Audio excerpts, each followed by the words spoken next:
Hello, welcome to this video on finding the key features of radical functions. This is the start of Unit 7, and we're going to go ahead and look at functions involving square root functions and cube root functions, hence the term radical functions. So our objective for this lesson is to find the key features of radical functions, and this is lesson 7-1. For prior knowledge, go ahead, please pause the video, try this, see what you can remember from your memory on domain, range, and increasing, decreasing. Alright, hopefully you pause the video. We're looking at a rational function, and a rational function, if you can recall, has a couple of discontinuities. We have a vertical asymptote here, so that's one type of discontinuity, and that's going to affect the domain.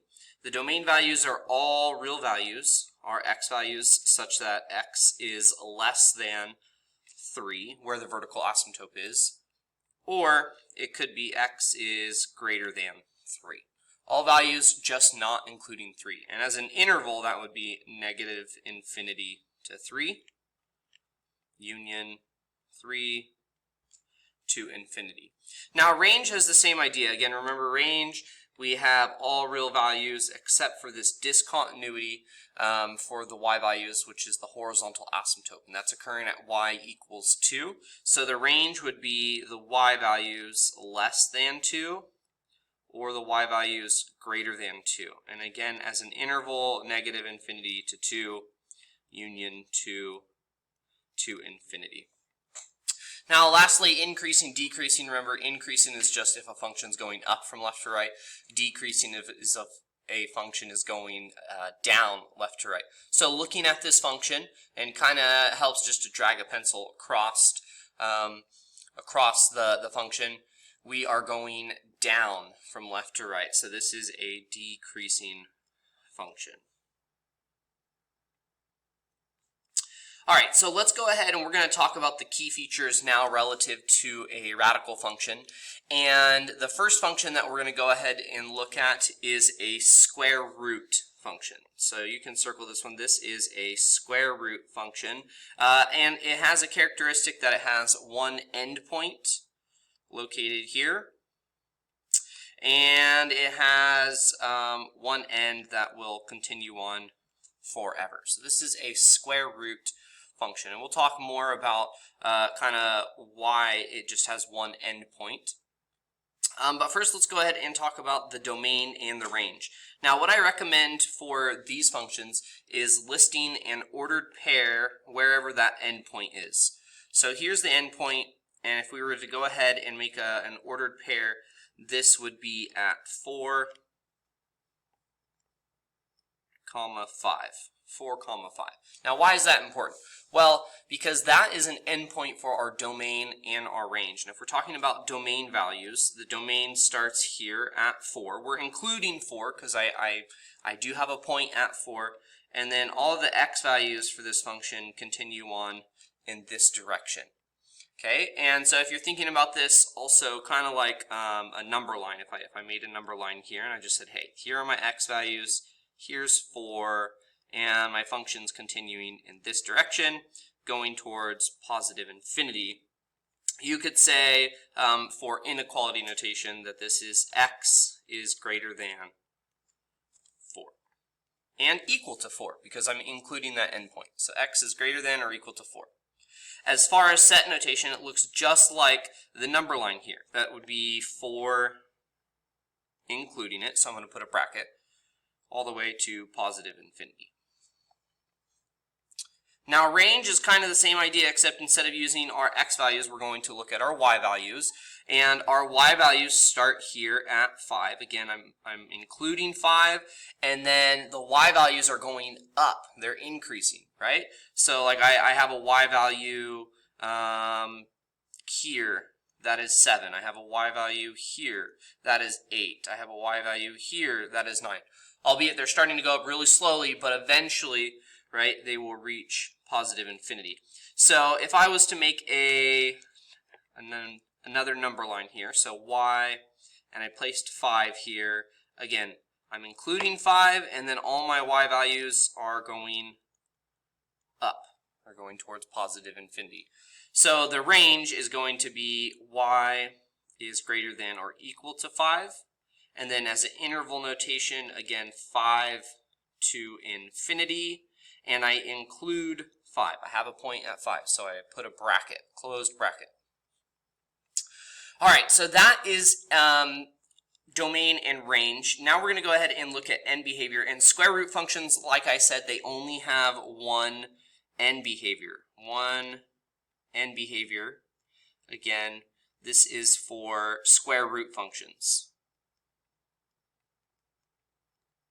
Square root functions only have one end behavior, and it's wherever the arrow is. So you can see here in this direction, we're going to the right, and we're going up. Okay, well, we just now need to translate right and up again into mathematics. And remember, right, those are our x values. They're going to positive infinity, and then they're going up, our y values. So that's also towards positive infinity. Right, so right, positive, up, positive. So it's positive, positive. And we can go ahead and fill in our end behavior here. So as x goes to positive infinity, our function, I want to make sure this function, I call it by its name, g of x, g of x. G of x is going to positive infinity. And again, if you substitute out g of x, at least for my class, or for my student, if you call it y, that is accurate as well. Check with your teacher. All right, and then is this function, well actually, sorry, I want to go back to this space here. We have two spaces. Again, we're dealing with two types of functions. Our second function does have a second end behavior. Here we don't have a second end behavior for square root functions. So we'll just ignore that for now. And then is this function increasing or is it decreasing? Again, well, if we drag our pencil across it, kind of left to right. I don't know if this is left to right for you. It's left to right for me. But it is going up. So this is an increasing function. So I'll go ahead and circle increasing. And this function's always increasing or decreasing, right? But g here specifically is increasing. Okay, that is it for this example for a square root function. Here is example number 2 of another square root function. Again, it has this endpoint right here, and this endpoint is at, what do we got? -2, comma, -1. Okay, there's our endpoint, and then it continues off in this direction forever. So this is a square root function. I'll go ahead and circle the square root function question. And it's asking about our domain. We'll domain our x values, and our x values are starting here at -2. So if you like the number line, I'll place x, I'll put down -2, and then our x values, are they going to the right or to the left? Are they increasing or are they decreasing? Well, our x values are going to the right. I have an arrow going this way, and that's towards positive infinity. So for inequality notation, this is x is greater than or equal to -2. All of those x values, right, going this direction here, this is -1. This is 0. This is 1. This is 2. All of these x values are bigger than -2. So x is greater than or equal to -2. And then interval notation would be -2 to infinity. And we include -2, again, because I have a point there. All right, our range. Our range is the y values. So our y values start at -1. So again, I can make a number line. I'll place -1. And then our y values, are they going up or are they going down? Are the y values getting bigger or are they getting smaller? Well, I guess bigger in a negative direction. They are. So here, this is, -2.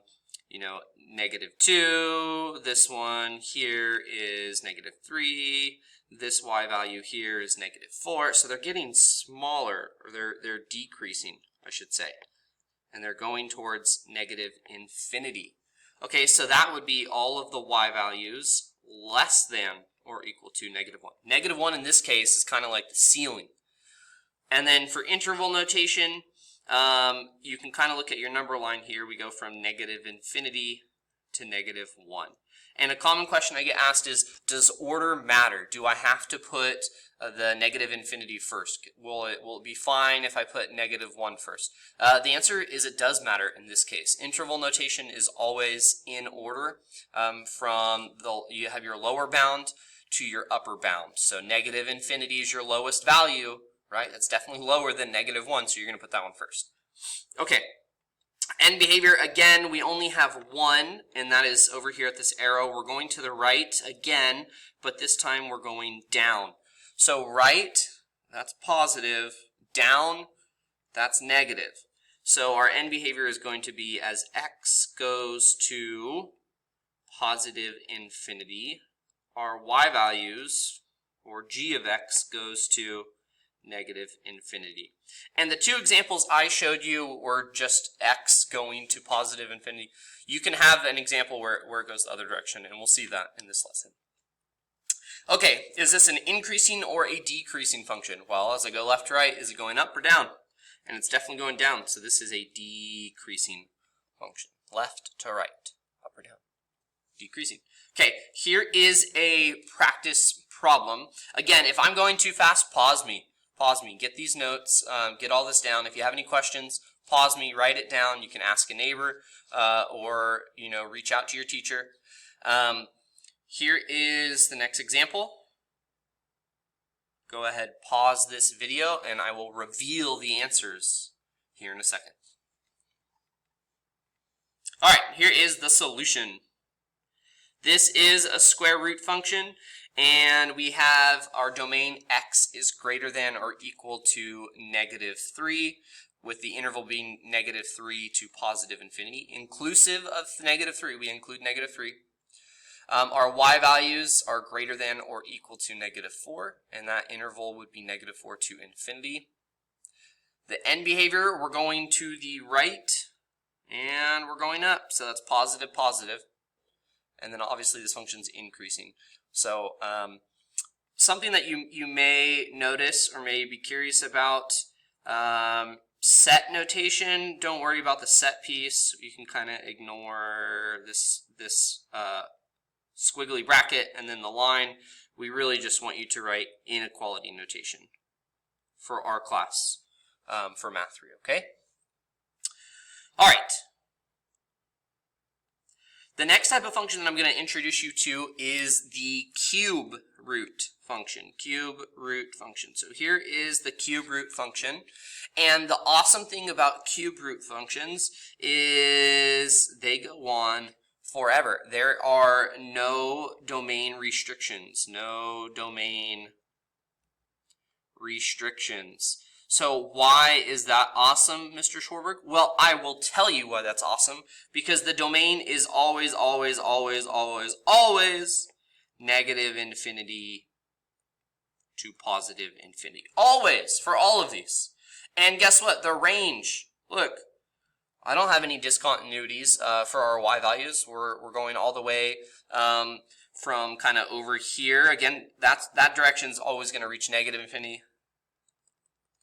This direction over here, it's going up, so eventually it'll reach positive infinity. So our range is the same thing, negative infinity to positive infinity. And I guess here I should say no domain slash range restrictions. I'll include range in that. Okay, and then for inequality notation, I just need to write this as a compound inequality. We're starting at negative infinity. Our x values are in between. So negative infinity is less than x, which is less than infinity. And our inequality notation for range is the same thing. Negative infinity is less than y, which is less than infinity. Okay, so make sure you're using the appropriate variable there too for your notation. All right, now end behavior. Okay, I have two arrows. That means I have double the work. So I just have to go ahead and list both end behaviors. So as we go to the left, we're going down. Okay, so that's negative, negative. And then as we go to the right, our function is going up. So that's positive, positive. Okay, as x goes to negative infinity, g of x goes to negative infinity, negative, negative. And then our range as x goes to positive infinity, g of x goes to positive infinity. All right, there's end behavior. And then this function is always increasing too. So radical functions, they're either always increasing or they're always decreasing. They do not switch on you. Second example of a cube root function. A cube root function. How do I know it's a cube root function? Well, it has double end behaviors. And it looks like this sideways squiggly line. And that shouldn't be surprising. This is the inverse of a cubic function. Here is f of x equals x cubed. We graphed these earlier in the year. This is the inverse of a cubic function. F inverse equals the cubic root of x. So this is what we're looking at. And we'll graph these later on in the unit. But our domain, again, super, super easy. Negative infinity less than x less than positive infinity. And we can write that as set notation and interval notation. Sorry, inequality notation. You guys aren't doing set. And our range, negative infinity is less than y, which is less than positive infinity. And that's negative infinity to positive infinity. Easy, easy, easy, easy points. Don't mess it up. End behavior. For this one, as we go to the left, our function's going up. Okay, so that's negative, positive. And then for the right side, our function's going down. Okay, so that's positive, negative. All right, so let's go ahead and list that. Okay, as x goes to negative infinity, that's to the left, our function is going down. G of x down. Did I say down? It's going up. Just testing you guys to make sure you're paying attention. All right, and then on the right side, as x goes to positive infinity, our function g of x is going down towards negative infinity. Okay, and then since our right side's going down, that's another way to tell this function's decreasing. Decreasing function. As we go left to right, decreasing.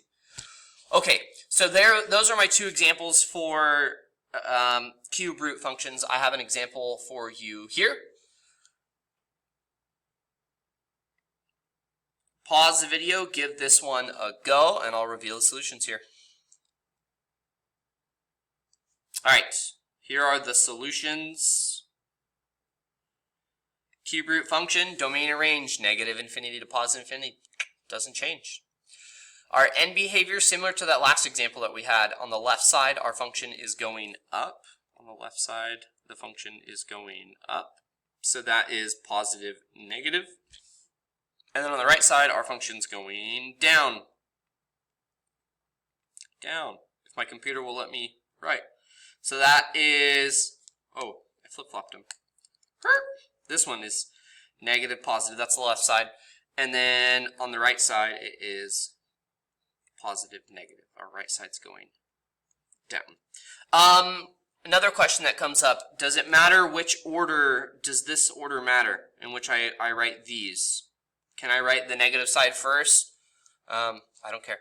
Either way is fine how you do it. You can flip-flop them. That's fine. Okay, and then this function's decreasing. It's going down. All right. One more example here I wanted to give you, just to give you a different look. Now, here I have a function. Is it a square root or a cube root function?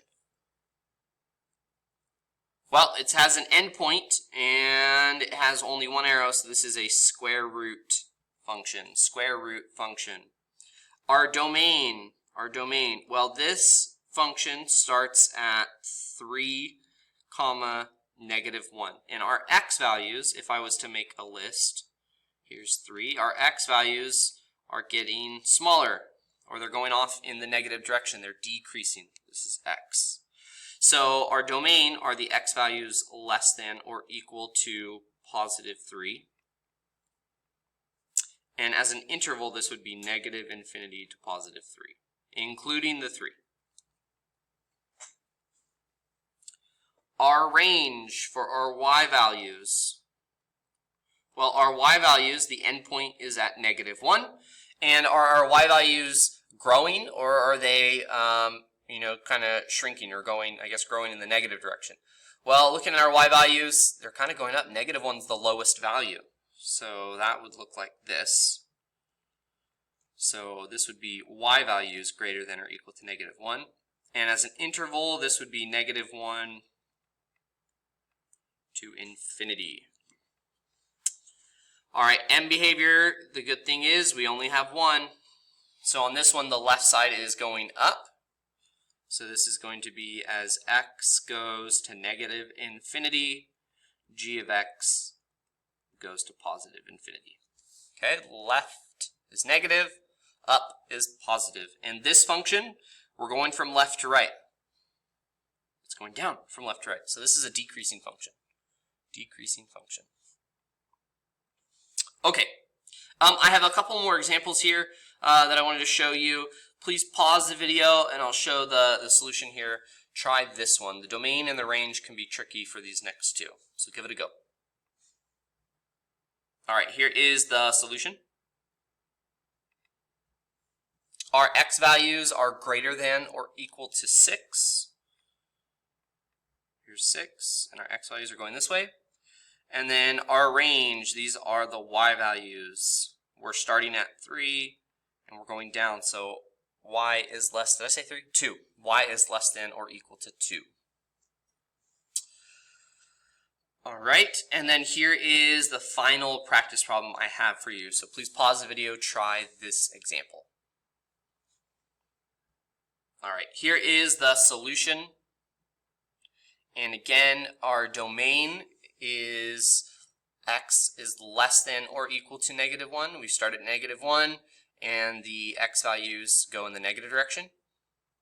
And then our range values also go in the negative direction. We start at 6, and we are less than or equal to 6. All right, before you go, I want you to go ahead and please reflect on this closure question. It says Peter and Damien have determined the domain and the range of a square root function shown in the graph. Is Peter correct? Is Damien correct? Or are they both wrong? Explain your reasoning. So go ahead, analyze Peter's answer, analyze Damien's answer, and then write a quick reflection. Please pause the video and I'll show you the answer here in a second. All right. Thank you for reflecting on the closure. In this case, both Peter and Damien are wrong, at least partly. Peter has the correct range, but his domain is incorrect. He flipped the inequality. And then Damien has the correct domain, but his range is incorrect. Okay, and then here in red is the correct domain and range. All right, thank you for watching this video. Please give me a thumbs up, like it, subscribe for some more awesome, wholesome math videos. All right, catch you next time. Peace.